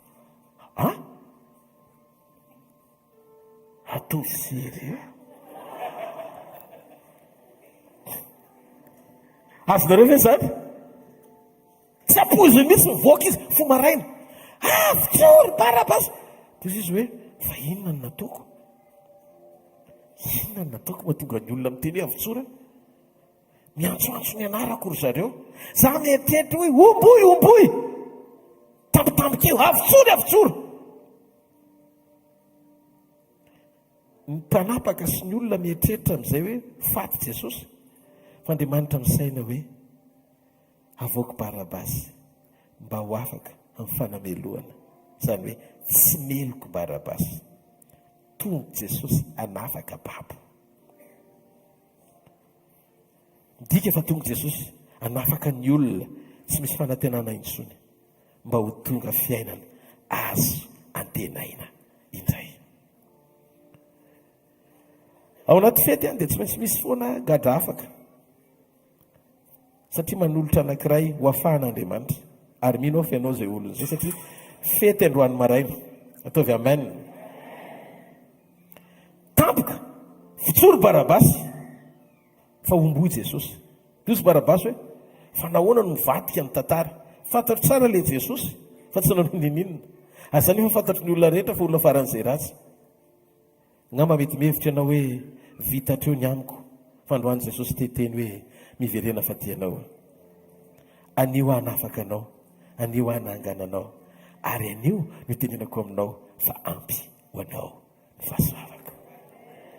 Fantatrao ve fa tao amin'ireo vahoaka ireo maro ny vehivavy efa miviole ny Barabasy. Misy olona efa nidora ny tranony, efa nangalarany, ny vakiny. Mety ny laza ireo olon'ireo hoe tena androany ny fotoana voan'ny Barabasy, nefa ireo olon'ireo nahare fa tafavoaka Barabasy. Ary noho ny fandresen-dahatra ny mpisorona dia mba anisan'ny teny kory zareo hoe adin'ilay trano nidorana hoe avoay Barabasy, satria ao anatina mouvement zany izy hoe anafana firenena. Nietrehitra zareo hoe Jesosy mihitsy ny tena tokony ho faty.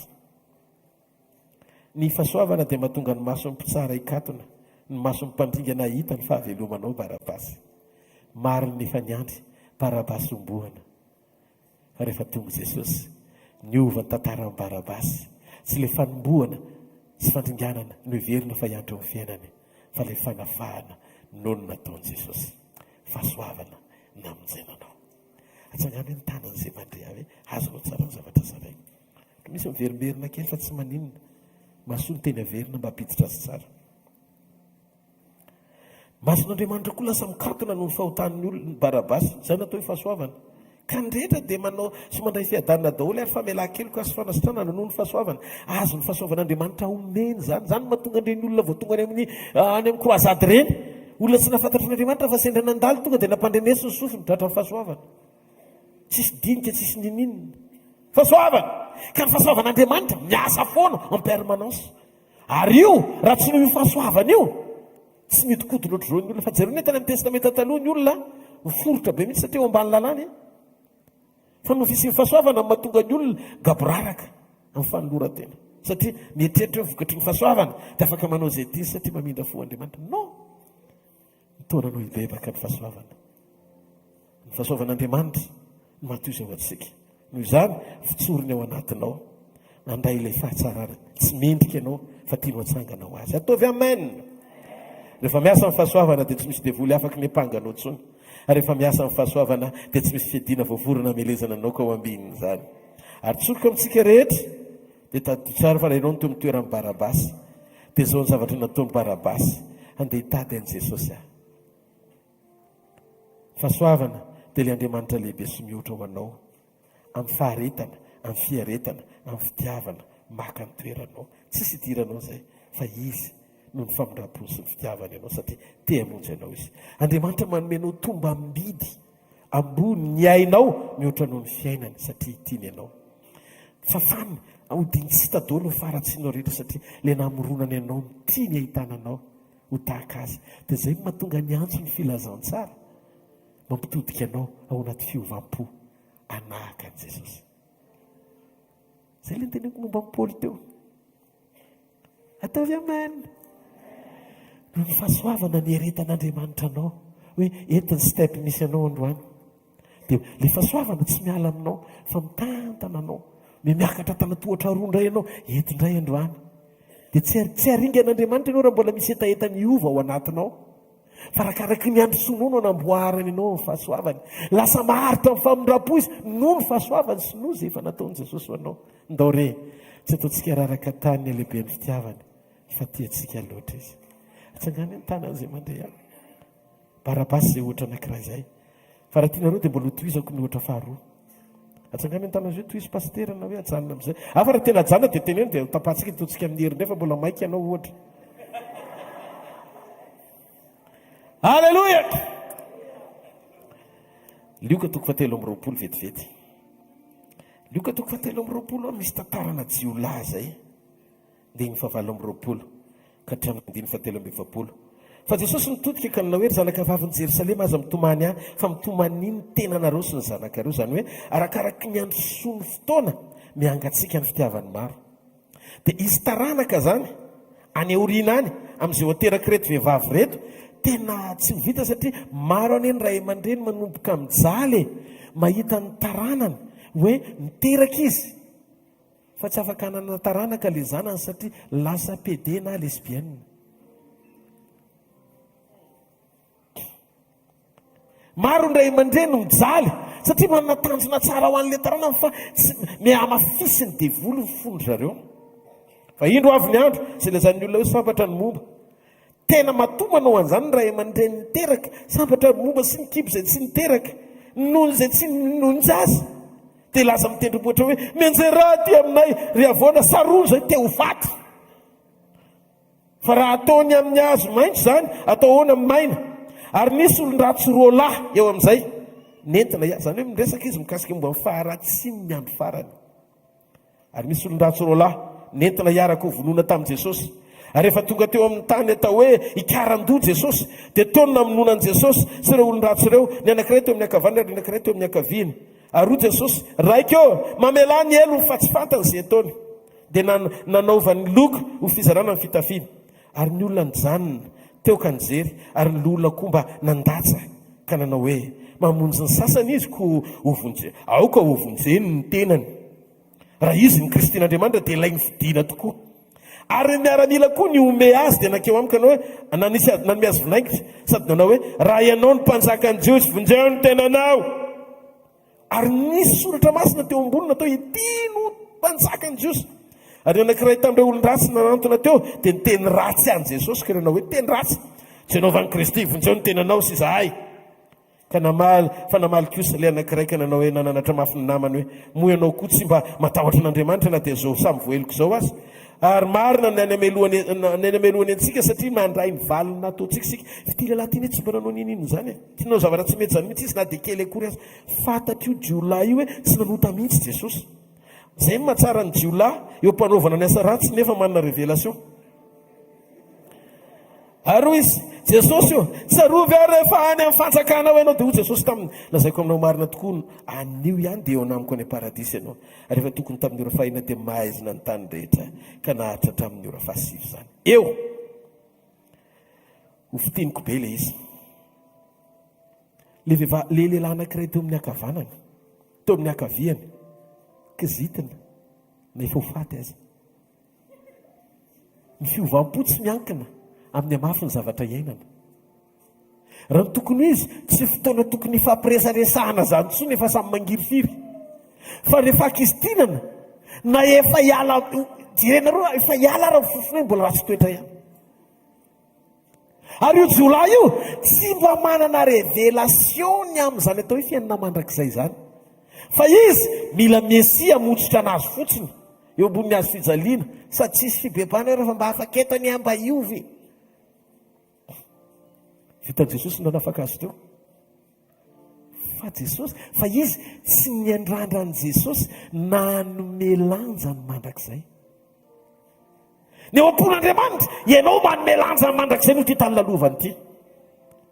Ny anjaran'Andriamanitra miasa saina aminao ny amin'ity tany lalovany ity rehefa feno ny fepetra ijoroanao ny amin'ny mandrakizay. Zany natonga ny Solomona ho ahy.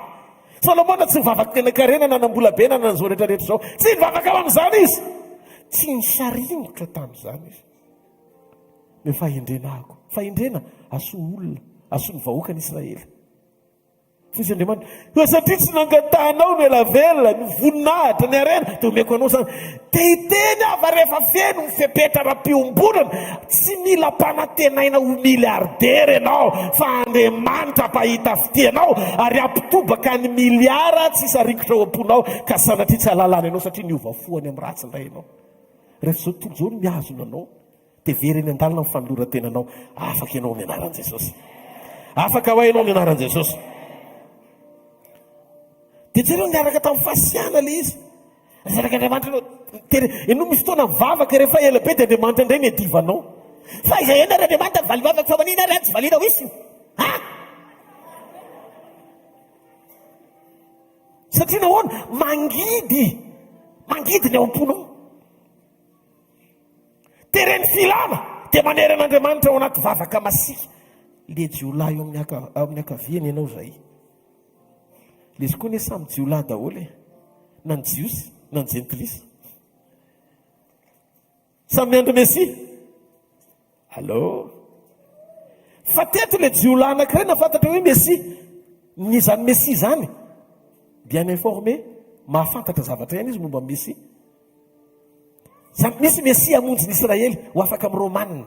Zany ny jiosy no antenaina. Ka raha ianao tokoa le Mesia, za aloha atao premier essai ho afaka eto.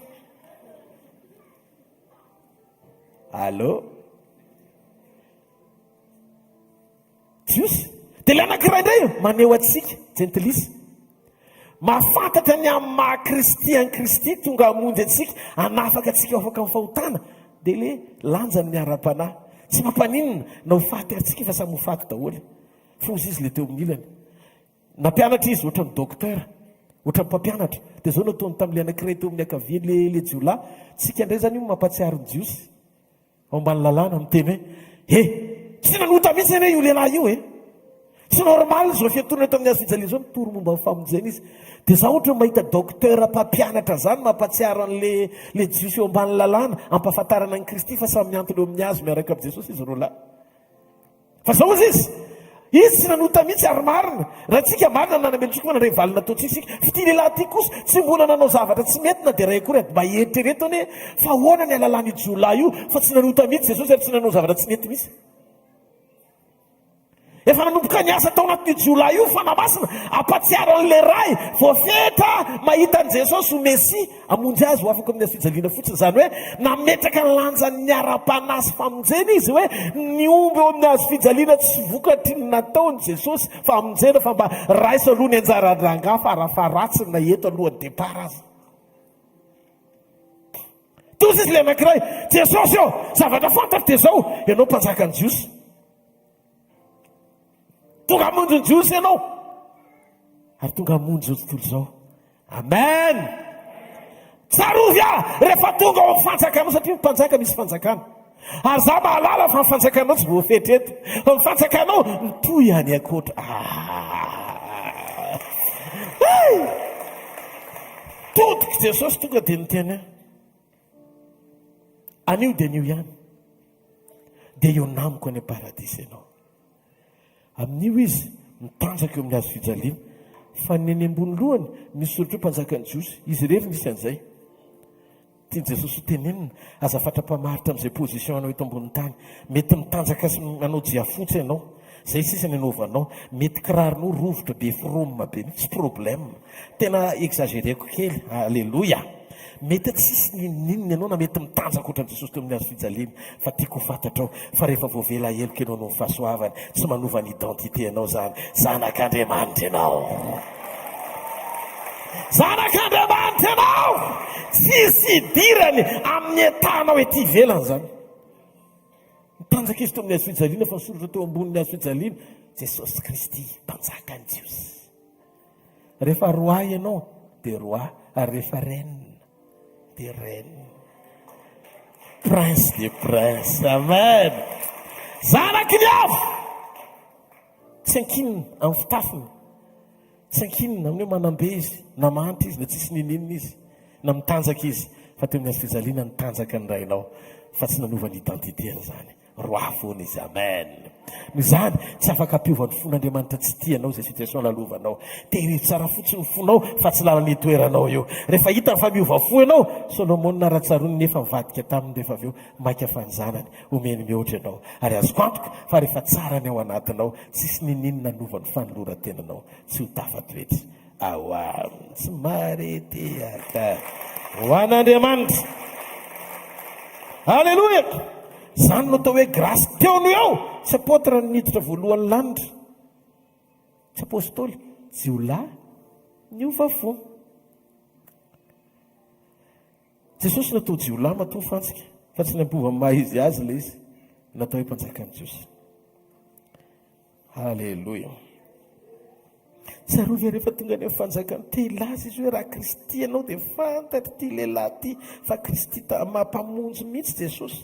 Noho izany tsy reseto izany ny fanjakany dika fa malala izy fa mandray famonjena raha toa ka ohatrany hoe amin'ny fahalemem-panahy. Amin'ny fahalemem-panahy Jesosy mahafinaritra kely samy jiolahy zany tsy nataondreo zany fa ke tsara foly anankiray. Misy olona zany tsara fanahy be fa ohatrany zavatra ratsy ny tanao ity ivelany, fa misy olona faran'izay ratsy be fa mody malefaka ity ivelany. Amin'ny fomba magnaiby tsy misaraka zay malemy-mantsy ny karaha maloto.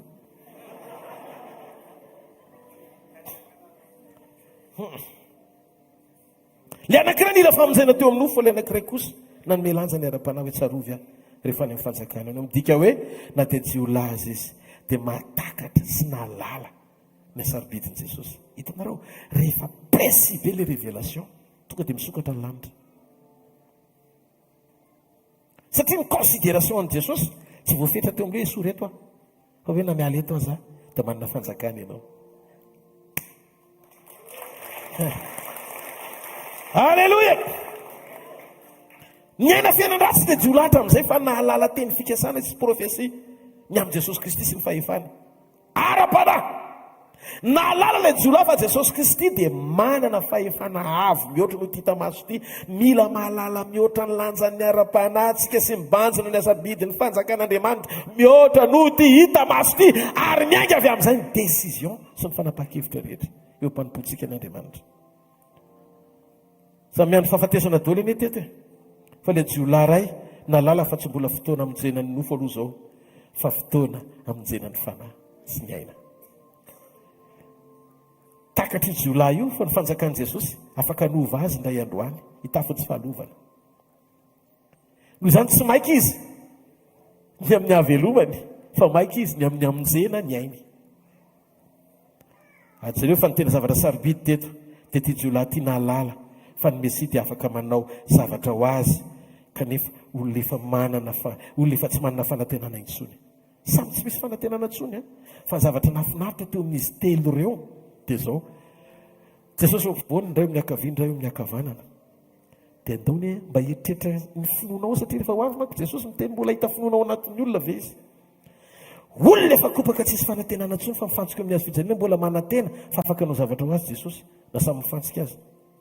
Na ilay teo amin'ny akaviana teo amin'ny akavana zany samy tsara daholo ny tompony hoe vita Jesosy anie zany raha ohatra ka ho ataony. Ianao tsy mifantsika fa olona mandehandehaberana analakely zavatra tsy fantatro. Olona mifantsika manam-panantenana eo amin'ny azo fijaliana hoe possible ankahany. Zany hoe tsy mila fanentanana hoe possible ankahany. Non, olona mifantsika ara.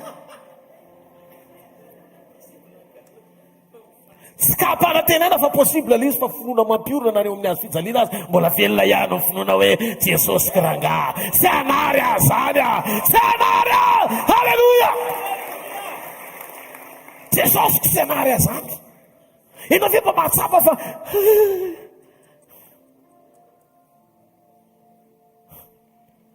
Jesosy nao tsy anary ianao zany. Tsy ny fotoana anao nakanazy sy ianao zay tiany atao manam-pitiavana izy everina anao. Ianao mbola tsy teraka akory efa saina izy ny amelana anao. Ianao mbola vao hanomboka andeha angalatra akory dia efa izy ny efa mahita hoe angalatra io fa amin'ny fotoana ohatr'izao io ho atsangako ary tsy angalatra intsony.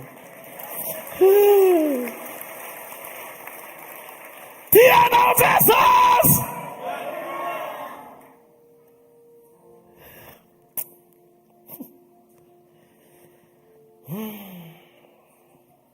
Samy jiolahy zareo fa ny ray avitra ny ray tsy avitra.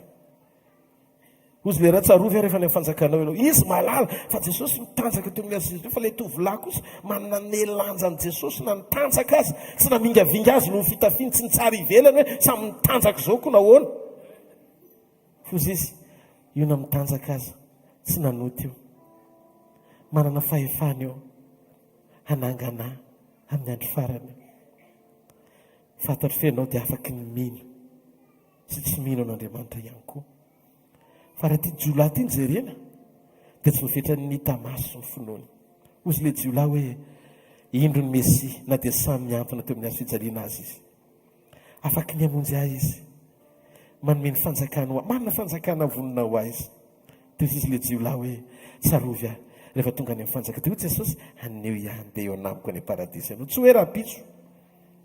Dia afaka ny eo ntsika rapitso aloha fa mbola sahirana kely ariva veto. Fosy Jesosy tsaroky ianao tsaroky ianao. Ho anao ninninona toerana misy ianao mety mbola mampahory ianao dia fantaro fa afaka miamonjy ianao Jesosy. Ary afaka ny tsarony ianao rehefa omenao lanja ny fanjakany. Farany Jesosy Kristy maiky ny hamonjy atsika ara-panahy mihoatra noho ny famonjena atsika amin'ny zavatra rehetra. Izany no mahatonga anay manentana anao isan'andro. Entanina mihitsy ianao andiny tena. Omeo izay ilainy. Ianao mety voarina ataon'Andriamanitra dia izy manatanjana ny aminao. Dia mahafantatrao teteny aminao izy hoe zanako, za dia hiaraka aminao ao mandrakizay. 70 sy 80 taona ny eto ambonin'ny tany zanako. Afaka mirihary sy mirihary amin'izay ananany ny olona ary tsy fahavalony izany aho. Fa ny fireketam-pon'ny olona amin'ny zavatra ananana sy ny abetsahany amin'ny zavatra ananana sy ny zavatra ilainy na ny filany mahatonga ny olona tafasaraka amiko. Izany no mahatonga miteny aminao, tandremin'ny fonao mihoatra noho izay tokony ho tandremana fa avy ao any avian'ny fiainana.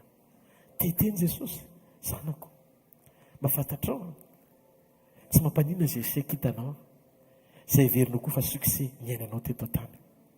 Fa ny zavatra sarobidy amiko rehefa mety ny fonao ka tapitra izao fiainana izao, tehitsenanao am-pifaliana, dia ampitoetranao an-tranony iray ny mamaky amin'ny fiainam-pananao miorina noho ny fiorenany fiainanao eto tany vetivety. Tiako tsy ho saraka amiko ianao fa na fireketam-po lalina ara-piombonana amiko satria tiako ianao. Mbola mpanody ianao dia efa maty hamonjy ianao ary izany fitiavako izany dia fitiavana mandrakizay. Izany namparitako ny famondram-poko anao noho ny fahasoavako ho Jesosy, satria fantatro fa ny fiainanao tsy mijanona hatreto fa misy mandrakizay tsy manam-pahatam-perana andrasako anao. Tsy mety ritra fa fiainako efa tiako hanomanana ny ao anatinao teniny androany. Miova fo manekehana ny fanahiko, manekehany ho tarihany, asa fatra-piaina loatra sy gejainy filana ka tonga anao reraka eo am-panimpona. Jesosy tianao no milaza sy manambara aminao fa hiara-dalana aminao mandrakizay.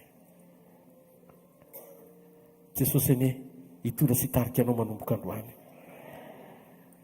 Alalanao azy, hifikiranao aminy, ahiratany masom-panahinao mba hiainanao an'ilay teny hoe ampo anao ny fahasoavako. Miverena amin'ny teo omeo lanja ny famonjena. Mbola possible raha androany ianao ny teny amin'Andriamanitra hoe Tompo, vonina ny ombona amin'ny sitraponao. Amboary ty foko mora soreny ty, mora tezitra. Fa kay izay navoan'ilay jiolahy anankiray, tsy niova tamin'ny fakisitinana mihitsy ka nateo amin'ny azo fijaliana mba nitaky azaraza zao izy satria izay le fahalalana mbanananako ndry tsy fantatro fa tena ray tokoa mpamonjy mba farafarata tsy dia tena mily loatra fa fantatro fotsiny ny information fa zany Mesia zany mpanafaka dia zao mba nataoko.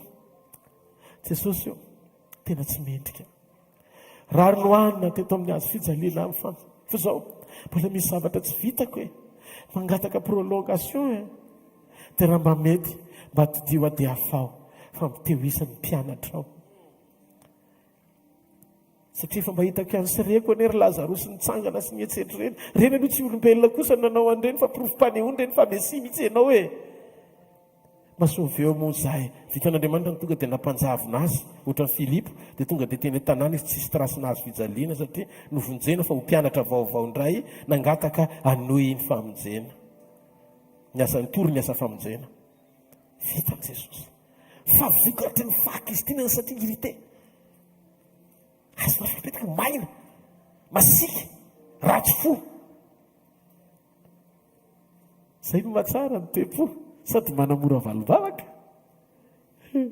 mampisetra an'Andriamanitra jerin-kanao, mampikoriana ny fahasoavan'Andriamanitra anangananao sy mampitodika an'Andriamanitra aneo ny voninahiny eo ny fiainanao. Fa le anankiray tonga dia nafatany lanjan'ny ara-panahy, tena izay zavatra reny tonga dia niteneniny.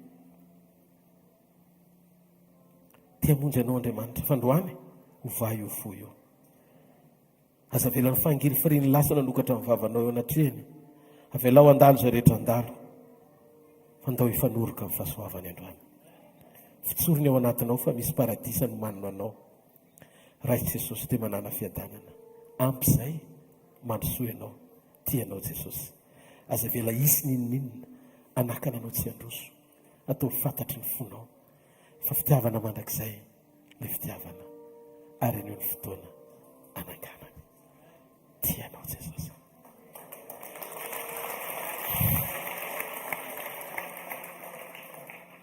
Tompo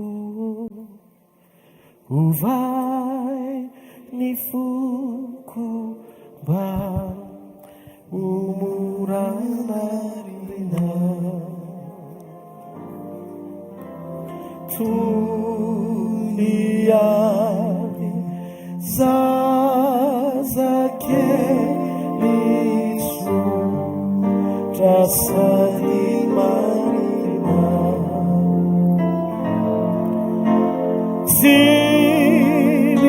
silianu si Maditra famana isitaka